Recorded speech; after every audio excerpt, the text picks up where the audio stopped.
Hi guys, what a time to be alive and to be somebody who likes cameras and lenses. This little fella right here is easily going to be one of the best sellers of the next calendar year, and not just because it is so inexpensive, and it is inexpensive. This starts at $179 USD, and depending on when you're watching this, they're offering a 15% discount, which makes this $152. It's an f1.7 for APS-C, $152. I don't know what's happening over at Viltrox, but they are on fire. Whoever's in charge of your lenses, keep it up, although maybe you could slow down a little bit because a reviewer like me, I've got a lot of Viltrox lenses to get through. Like this right here, the 135 lab lens, I reviewed this, one of the best lenses I have ever used for any camera system ever. It's a full frame one, competes with the G Master in many ways, but it is much cheaper. A bit of a hefty boy, I must say, but they also have this Pro series. These are 1.2 lenses for APS-C. This one's a 75. They have a 27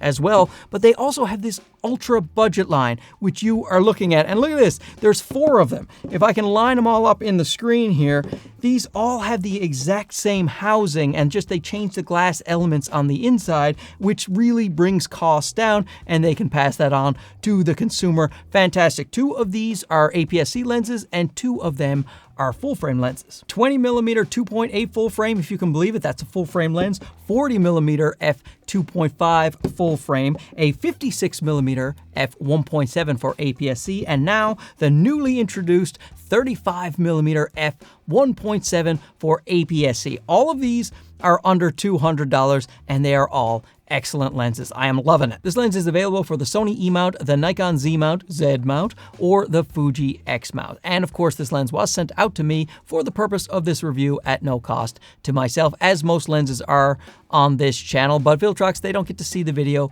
They don't have any input on it, but let that bias land where it may. And I will say, I do really like Viltrox lenses, but still, I'll just show you the tests. You can evaluate it for yourself. Now, one of the reasons I am so confident that this is going to be a great selling lens is because when I look at the statistics of my channel, what people are really interested in when I review lenses, the 30 to 40mm focal length when it comes to APS-C is wildly popular. And there are some really great offerings right now, and this Viltrox f1.7 is amongst the top. Let me just put up a shot of this 35mm in Handsome Alley with our gorgeous model. We are paying him in candy right now, and he is not complaining. It is a true-to-life looking focal length. That is what I look like in real life. I know. Try to maintain your composure as you see me in all of my glory, but it is about a 52.5mm field of view equivalence when you're talking about a full frame camera. So it's great for vacations, travel photography. You want to show the city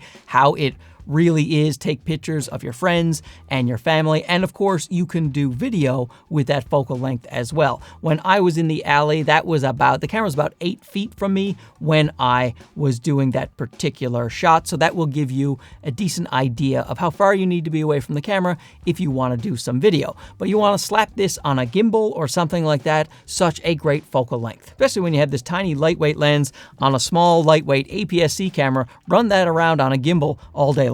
Let's talk about the build quality before we get into the optics. It is an all plastic lens. It is very small and lightweight. It only weighs 170 grams. It has a 52mm filter thread. It has a USB-C port on the back for updates and no weather sealing of any kind. It has no bells and whistles, no buttons, no switches, no dials, just a focus ring that is made of plastic that turns very smoothly. It does come with a nice solid petal lens hood. It's actually a bigger petal lens hood than the ones they've been using for the other lenses that are in the same casing. So that is a bit of a difference right there. So perhaps Viltrox have been listening to people when they say they want a bit of a more premium lens hood, and they have delivered. This is the lens hood for the new 35. As you can see, it is bigger and more robust than the lens hood for the other 3 lenses that are in the same casing. The small lightweight lens pairs so well with something like an A6700. It looks good on it, fits it like a glove. Now, a budget price doesn't mean much if the lens is a poor optical performer, but I have great news here.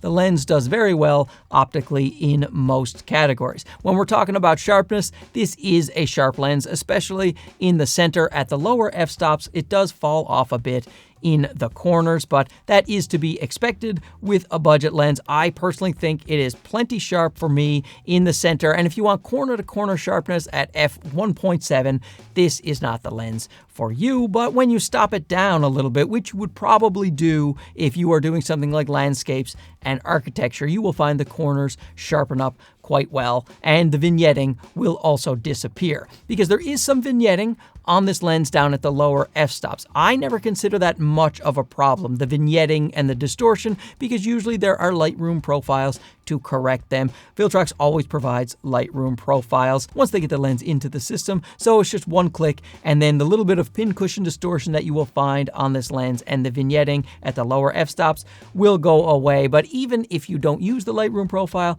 those things are very easy to correct in post. The only time this lens is not really sharp is when you are at the minimum focus distance. At 0.33 meters with this lens, if you are at the minimum focus distance, you will see that it is less sharp than if you backed it up a little bit. Autofocus, an excellent job here from Viltrox when it comes to autofocus. Very snappy, very reliable, no hesitation at all, almost instantaneous. You don't see any kind of fluttering or hunting when it comes to the autofocus, whether it's AFC, AFS, or you are doing tracking. This is just a marvelous job of autofocus with this lens, especially when you have that Sony autofocus. The stepping motor is not only fast, it is also extremely quiet. You have to put your ear right up to the barrel of the lens to hear any kind of focus motor noise at all on this lens. And when it comes to focus breathing, at least with the Sony E-mount version, because that's the version that I have here in the studio, the focus breathing is excellent. It is almost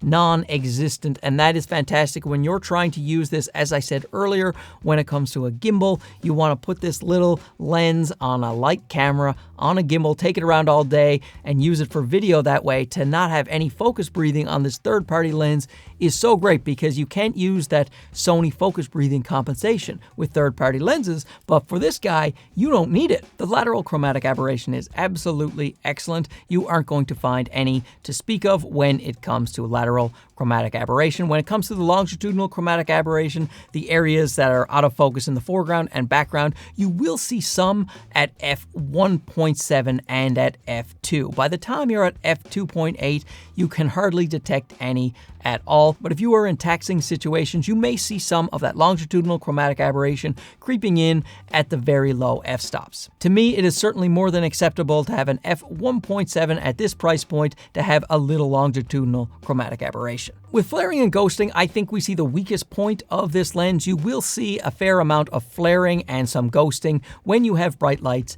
that enter into your picture. So I would keep the lens hood on if you are out and there are bright lights involved, and then I think you should be fine. A nice bonus with this lens is you also get some really nice Sunstars. With a 35mm APS-C, you don't always get nice Sunstars, so I think that is a little bit of an advantage. Now, when you have a lens that can stop all the way down to f1.7, you are going to want to have a nice out-of-focus background, and I'm happy to say the Bokeh is wonderful on this lens. It is very smooth, not distracting, not too busy back there. I really like the way the out-of-focus backgrounds are rendered coming out of this lens, and even when you're looking at the bokeh balls, you don't see any haloing, any onion ringing. Nice, clean balls on this guy right here, and there's a bit of cat's eyeing towards the corners with those bokeh balls. Bokeh balls? Those bokeh balls. So the cat's eyes are staring over at the clean balls. So the 35 1.7 has joined the Viltrox Ultra Budget lens lineup, and I think, once again, they knocked it out of the park. When you compare the price to performance ratio of this guy, tiny little lightweight lens, they just great job, Viltrox. If you get any more of these, please send them over to the channel as fast as you can. I would be happy to review them. This might be my favorite lineup of all of the Viltrox series because I love a good deal. They call me Deals Bennett. They don't, but they should. I love a good deal. Let me know down below if you love a good deal and if these are lenses that float your boat. If not, tell me the lenses that you want me to review, and then I will probably review them. Anyway, thanks for watching this. We'll talk to you again soon. Okay, bye-bye.